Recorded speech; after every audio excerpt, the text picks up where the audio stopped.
आर्य समाज मंदिर को लेकर डॉक्टर सुभाष चंद्रा ने एक बात कही थी कि 800 करोड़ रुपए का गबन होने जा रहा है और इसे बचा लो, जिसके बाद ये हुंकार हिसार में भरी गई थी। और आज अगर आप देखेंगे तो सैकड़ों की तादाद में आर्य समाजी ही नहीं बल्कि 36 बिरादरी यहाँ पर पहुंच चुकी है, सिर्फ और सिर्फ आर्य समाज मंदिर को बचाने के लिए, क्योंकि बहुत सारी एकड़ जमीन है, बहुत सारी दुकानें हैं जिनको बचाया जाना है। और कहीं ना कहीं ये खबर भी मिल रही थी कि उन रुपए का बेनिफिट पहुंचाया जाएगा। सोमेश जी फिलहाल मेरे साथ मौजूद हैं और किसी भी इंट्रोडक्शन के मोहताज नहीं है, क्योंकि पूरे हरियाणा में इनको जाना जाता है। सोमेश जी, आज जिस प्रकार से हुंकार भरी है और एक थोड़े से समय के लिए आप लोगों ने धरना प्रदर्शन किया है, इसको लेकर क्या संदेश देने का काम किया है अपने सरकार को?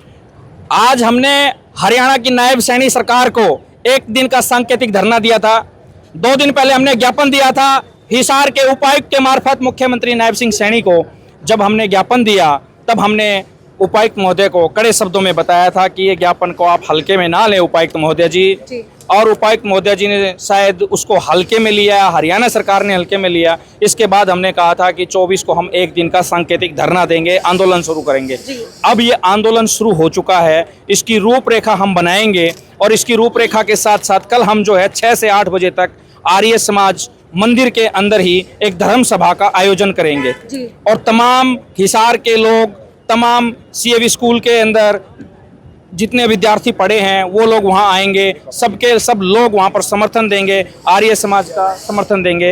ये मैं आपने अपने भाषण के माध्यम से एक व्यक्ति का जिक्र किया और आपने कहा कि वही है जो अपने समाज को फायदा, अपने आप को फायदा पहुंचाने के लिए पूरे समाज को तोड़ने का काम कर रहा है। नायब सैनी जी, आप देखिए उनकी तरफ, वो एक व्यक्ति कौन है जिनके बारे में जिक्र कर रहे थे आप? मैं ये कह रहा था आर्य समाज संस्था के जो अभी प्रधान हैं वो जाकर के माननीय मुख्यमंत्री महोदय जी को गुमराह कर रहे हैं। और हिसार की जनता प्रशासक चाहती है, प्रशासक मांगती है, तो उनको प्रशासक देने में तकलीफ और दिक्कत क्या है? प्रशासक ही तो मांग रहे हैं, तो प्रशासक नियुक्त कर दिया जाए। और ये प्रशासक हिसार की जनता लगवा करके मानेगी। मुख्यमंत्री जी को कड़े शब्दों में मैं बता रहा हूं कि ये आज नहीं तो कल आपको प्रशासक लगाना पड़ेगा। और इसमें कोई दो राय नहीं, जहां आर्य समाज के लोग सुबह शाम यज्ञ करते हैं और वो मनोकामनाएं अगर करने लगे तो कोई बड़ी बात नहीं होगी। अगर इन्होंने आर्य समाज की संस्था को बचाने के लिए मुख्यमंत्री ने अगर योगदान नहीं दिया तो दूसरा मुख्यमंत्री हरियाणा का आने वाला है। कोई ना कोई भावी सीएम जो है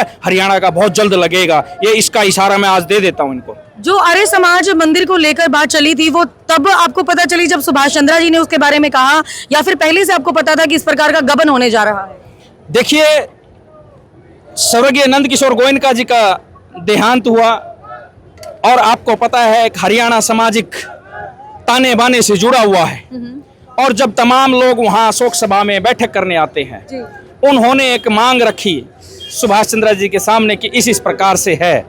और हम सुभाष चंद्रा जी के साथ वहां बैठे थे और एक सामाजिक व्यक्ति होने के नाते मैंने भी, और एक आर्य समाजी होने के नाते मैंने भी इस मुहिम में जुड़ा और हमने सुभाष चंद्रा जी का सहयोग मांगा। और उन्होंने इस दुख की घड़ी में भी एक संस्था को बचाने के लिए, एक तरफ हम एक संस्था को श्रद्धांजलि दे रहे थे और एक तरफ एक संस्था को बचाने के लिए हमारे बीच में आज आए सहयोग देने के लिए। तो मैं सुभाष चंद्रा जी का भी धन्यवाद करता हूं, खाप की सरदारियों का धन्यवाद करता हूं, हमारे भाई सुभाष फौजी जी जो समाज सेवी हैं उनका धन्यवाद करता हूं, हमारे जाट सभा धर्मशाला के प्रधान भाई संजीव कोहाड़ जी हैं उनका मैं धन्यवाद करता हूं, राजीव पात्र जी हमारे साथ थे, दलजीत पंगाल जी हमारे साथ थे, तमाम खाप सरदारी हमारे साथ थी, बलराज मलिक जी हमारे साथ थे, इसी प्रकार से विकास गोदारा जी हमारे साथ थे, तो मनीषा सांगवान जी हमारे साथ आई। आज पूरा हरियाणा आज हमारे साथ चल करके आया। ये तो मौसम खराब था और कुछ हमारे आपस में अप्रिय घटनाएं जो है समाज में हो रखी हैं, तो वहाँ शोक संवेदना जो लोगों की चल रही है,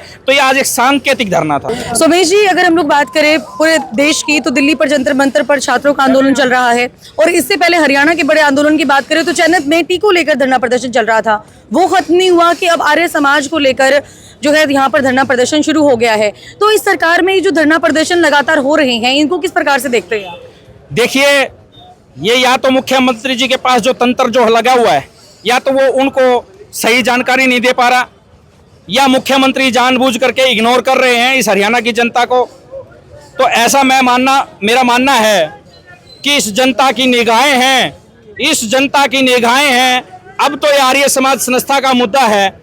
आप देखो पूरे हरियाणा के अंदर धरने चल रहे हैं, इससे पहले माननीय मुख्यमंत्री मनोहर लाल जी के समय इतने कभी धरने नहीं चले।